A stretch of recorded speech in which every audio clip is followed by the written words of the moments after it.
Well, the inspiring continues here on your Feel Good Breakfast Show. Well, with January almost over, if you think about it, we're in the last full week, and I think it's safe to say that 2017 is in full swing. And with the holidays in our rear view, it's time to look to the future. It's a new year, it's a new job, it's a new you. And Ashleyanne has been a guest on our show. In fact, I think you were here last year this time, but it's great to have you back. And we're going to talk this morning about updating your resume. I think that is very important, especially now at the beginning of the year. I think, Ashleyanne, the first thing I need to ask is, what exactly will a future employee look at when their resume, your resume, ends up on their desk? They are looking for what they put on the job description, so you need to make sure that what they first see is what they were asking for on the document. So all your contact information doesn't need to take up the whole first page. What really needs to be presented on that first page is the answer to their question. Why are you qualified for the job that I'm asking you to do? And so detailing that out very quickly for them to see will give you a better chance of surviving the big pile. The big pile. The big pile. Yes. Now, I remember when I first started out making my CV, I had a cover page, but how creative can you really be with your CV? The creativity is getting less and less, in the sense that if you look online, you'll see there's lots of great creative infographic CVs, but the reality is, for most people who are applying to jobs, those don't work.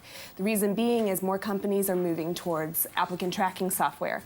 So you actually need to keep the formatting very simple on the document. Try not to use extremely strange fonts. Keep it clean, keep it simple, because a computer needs to be reading that document. But that said, there are human beings who will still look at the document as well.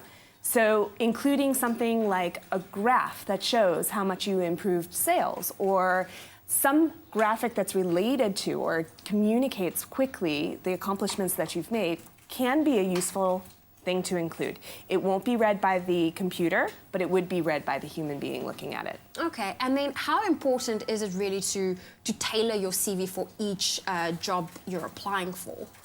It's the same way it's important to tailor when somebody asks you a question, that you answer the question that they've asked you and not the question somebody else did. And send all 15 out. No, you can, but your chances that that's going to be effective are going to be limited. Okay. To take that little bit of extra time and make sure that what your document is addressing on the first page is answering the questions that the hiring manager has placed in their job description, you're going to get a lot further if you just take those extra few minutes to just tailor that CV. Make sure the keywords are appearing in both documents. Okay, so you said keywords are very important, and those keywords you would also then find in the job description. In the job description. Take a highlighter, go through that job description, highlight those keywords, then look at your document and make sure that you're seeing the same keywords appear. Okay, and then how important is it to have the relevant information?